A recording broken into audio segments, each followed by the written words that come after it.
Assalamualaikum warahmatullahi wabarakatuh. Sebelumnya izin memperkenalkan diri kami dari kelompok 12, yaitu dengan anggota Siti Latifah, Intan Asyawati, saya sendiri Clarissa Bunga-Lestari, dan juga Devani Hasna Lutfia. Kami dari jurusan S1 Akuntansi Universitas Sultan Ageng Tirtayasa, dengan dosen pengampu, yaitu Dr. Haji Lia Uzliawati, SE MSI. Di sini kami akan mempresentasikan materi mengenai PSAK 3, yaitu laporan keuangan interim dengan topik pembahasan yaitu yang pertama ada definisi laporan keuangan interim, yang kedua tujuan laporan keuangan interim, yang ketiga isi laporan keuangan interim, yang keempat komponen minimum laporan keuangan interim, yang kelima periode laporan keuangan interim yang disyaratkan untuk disajikan. Yang keenam, pengakuan dan pengukuran dari laporan keuangan interim. Yang ketujuh, yaitu penyajian kembali periode interim yang telah dilaporkan sebelumnya. Dan yang terakhir, contoh ilustratif dari laporan keuangan interim. Baik, langsung saja kita mulai ke materi yang pertama yang akan dipaparkan oleh saya sendiri. Materi yang pertama yaitu mengenai definisi laporan keuangan interim. Laporan keuangan interim merupakan laporan keuangan yang berisi laporan keuangan lengkap, seperti yang dideskripsikan di PSAK 1, penyajian laporan keuangan, atau laporan keuangan ringkas seperti yang dideskripsikan di pernyataan ini untuk suatu periode interim. Periode interim adalah suatu periode laporan keuangan yang lebih pendek daripada 1 tahun buku penuh. Next.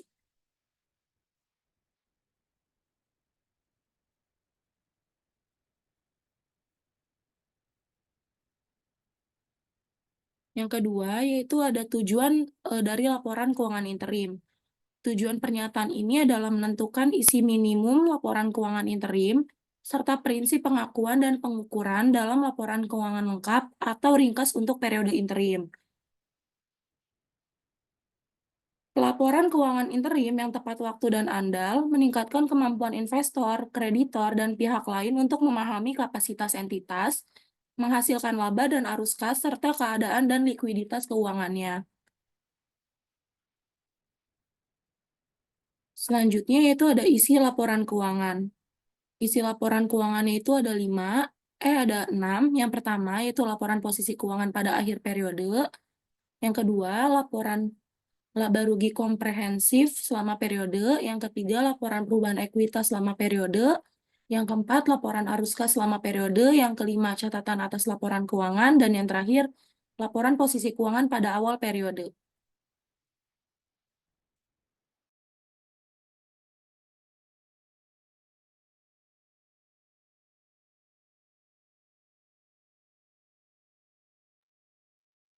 Selanjutnya ada komponen minimum laporan keuangan interim yang terbagi menjadi 5. Yang pertama adalah laporan posisi keuangan ringkas, yang kedua laporan laba rugi dan penghasilan komprehensif lain ringkas baik digabung maupun dipisah.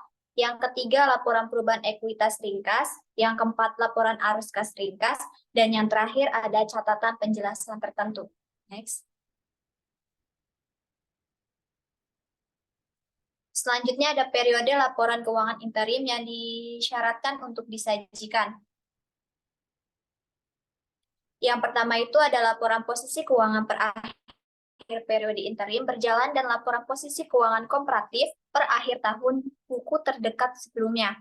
Yang kedua, laporan laba rugi dan penghasilan komprehensif lain komparatif untuk periode interim yang dapat dibandingkan atau periode berjalan dan awal tahun buku sampai tanggal pelaporan dari tahun buku terdekat sebelumnya.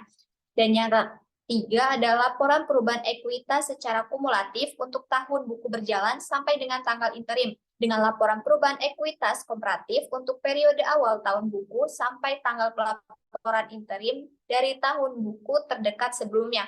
Dan yang terakhir ada laporan arus kas secara kumulatif untuk tahun buku berjalan sampai dengan tanggal interim dengan laporan arus kas komparatif untuk periode awal tahun buku sampai tanggal pelaporan interim dari tahun buku terdekat sebelumnya. Next. Selanjutnya ada kebijakan akuntansi yang sama dengan laporan keuangan tahunan, yang dimana entitas menerapkan kebijakan akuntansi yang sama dalam laporan keuangan interim sebagaimana yang diterapkan dalam laporan keuangan tahunan, kecuali untuk perubahan kebijakan akuntansi yang dilakukan setelah tanggal laporan keuangan tahunan terkini yang akan tercermin dalam laporan keuangan tahunan berikutnya. Akan tetapi, frekuensi pelaporan entitas atau tahunan, semesteran, atau triwulan tidak mempengaruhi pengukuran hasil tahunannya.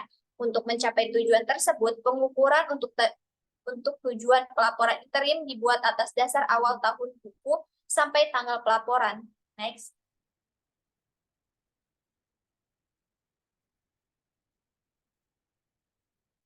Selanjutnya ada pengakuan dan pengukuran. Yang pertama itu pendapatan yang diterima secara musiman, siklusan, atau tidak teratur. Pendapatan yang diterima secara musiman, siklusan, atau tidak teratur dalam suatu tahun buku tidak diantisipasi atau ditangguhkan pada tanggal interim jika antisipasi atau penangguhan tidak akan sesuai pada akhir tahun buku. Yang kedua, biaya terjadi secara tidak beraturan selama tahun buku. Biaya yang terjadi secara tidak beraturan selama tahun buku diantisipasi atau ditangguhkan untuk tujuan pelaporan interim jika dan hanya jika hal tersebut juga tepat untuk mengantisipasi atau menangguhkan jenis biaya tersebut pada akhir tahun buku. Dan yang terakhir ada penggunaan estimasi. Penetapan prosedur pengukuran yang digunakan dalam laporan keuangan interim untuk menjamin bahwa informasi yang dihasilkan adalah andal, serta pengungkapan yang sesuai untuk seluruh informasi keuangan material yang relevan untuk memahami posisi atau kinerja keuangan entitas. Jika pengukuran dalam laporan keuangan tahunan dan interim berdasarkan pada estimasi yang wajar, maka penyusunan laporan keuangan interim umumnya akan membutuhkan penggunaan metode estimasi yang lebih banyak daripada laporan keuangan tahunan.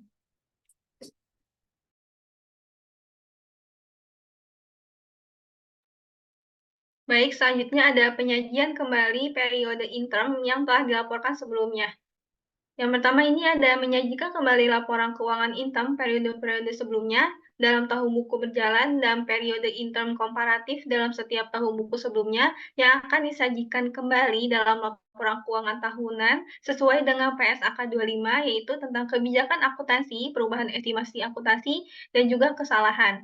Kemudian yang kedua di sini ada jika tidak praktis untuk menentukan dampak kumulatif pada awal tahun buku dari penerapan kebijakan akuntansi baru untuk seluruh periode sebelumnya, maka melakukan penyesuaian laporan keuangan periode interim sebelumnya dalam tahun buku berjalan dan periode interim komparatifnya dalam tahun buku sebelumnya untuk menetapkan kebijakan akuntansi baru secara prospektif sejak tanggal praktis paling awal.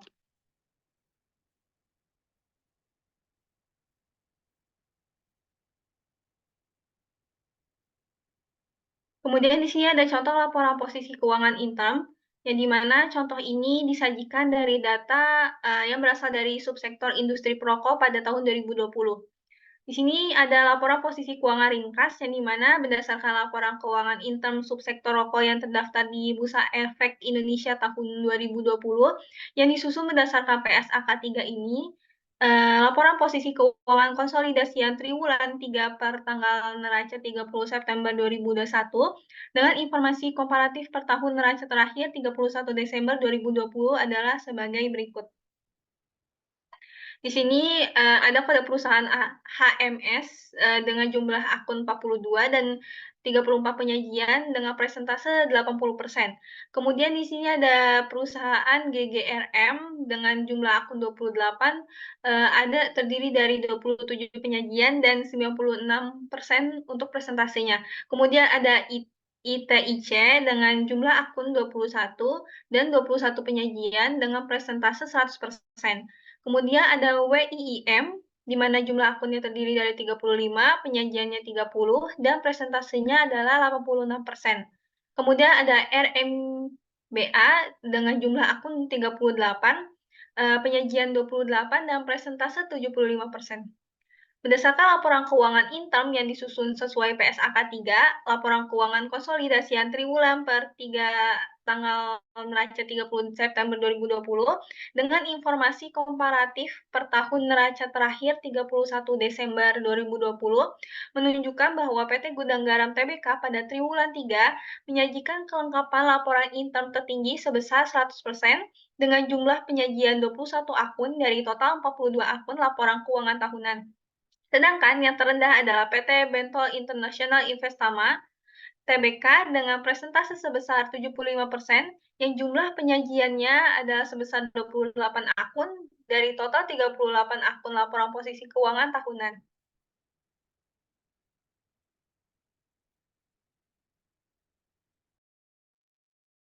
Baik, yang kedua adalah laporan laba rugi komprehensif dalam laporan terpisah atau gabungan. Laporan laba rugi komprehensif menyajikan hasil pendapatan, beban, laba, atau rugi suatu emiten dalam periode akuntansi tertentu. Pada dasarnya, laporan laba rugi menampilkan selisih antara pendapatan dan beban perusahaan. Dalam PSAK nomor 3, subsektor rokok laporan laba rugi dan penghasilan komprehensif lain konsolidasian, periode interim triwulan 3 disusun berdasarkan kumulatif year to date periode berjalan 30 September 2021 dengan informasi komparatif kumulatif year to date per periode yang sama pada tahun sebelumnya 30 September 2020 sebagai berikut. Di sini ada perusahaan HMSP dengan jumlah akun 31, jumlah penyajiannya sebanyak 19, dan total presentasenya yaitu sebesar 65%. Lalu yang kedua ada perusahaan GGRM dengan jumlah akun 16, dan penyajian dengan sebesar 15, lalu total presentasenya yaitu 93%. Selanjutnya ada perusahaan ITIC dengan jumlah akun 14, penyajian 13, lalu total presentasenya yaitu sebesar 92%. Dan yang keempat ada perusahaan WIIM dengan jumlah akun 30, penyajian 26, dan total presentase sebesar 86%. Dan yang terakhir ada perusahaan RMBA dengan jumlah akun 30, penyajian 26, dan total presentasenya sebesar 86%. Berdasarkan laporan laba rugi interim yang disusun sesuai PSAK 3, laporan laba rugi triwulan 3 per tanggal neraca 30 September 2020 dengan informasi komparatif per tahun neraca terakhir 31 Desember 2020 menunjukkan bahwa PT Gudang Garam Tbk pada triwulan 3 menyajikan kelengkapan laporan laba rugi interim tertinggi sebesar dengan jumlah penyajian 15 akun dari total 16 akun laporan laba rugi tahunan. Sedangkan yang terendah adalah PT Hanjaya Mandala Sampurna Tbk dengan presentase sebesar 65% yang jumlah penyajian 19 akun dari total 31 akun laporan laba rugi tahunan. Next. Lalu yang ketiga ada laporan perubahan ekuitas ringkas. Laporan perubahan ekuitas merekonsiliasi saldo awal dan akhir seluruh akun yang tersedia pada laporan posisi keuangan atau neraca. Penyajian laporan keuangan interim pada laporan perubahan ekuitas konsolidasian disusun berdasarkan kumulatif year to date periode berjalan 30 September 2021 dengan informasi komparatif kumulatif year to date dari tahun sebelumnya 30 September 2020. Hal ini sesuai dengan penyajian berdasarkan PSAK nomor 3. Next. Lalu yang keempat ada laporan arus kas ringkas. Laporan arus kas merupakan informasi mengenai arus kas masuk dan arus kas keluar dari aktivitas operasi, pendanaan, dan investasi perusahaan dalam suatu periode. Penyajian laporan arus kas konsolidasian periode interim disusun berdasarkan kumulatif year to date periode berjalan 30 September 2021 dengan informasi komparatif kumulatif year to date dari tahun sebelumnya 30 September 2020. Next. Dan yang kelima yaitu ada catatan atas penjelasan tertentu. Berdasarkan PSAK nomor 3 tentang catatan atas laporan keuangan, menjelaskan bahwa catatan atas laporan keuangan harus menyajikan terkait kebijakan akuntansi yang digunakan dan kejadian yang signifikan dan jelas yang terjadi pada pelaporan periode interim. Catatan atas laporan yang disajikan oleh subsektor rokok yang terdaftar di Bursa Efek Indonesia tahun 2020 yang terdiri dari 5 perusahaan sepenuhnya telah sesuai dengan PSAK nomor 3.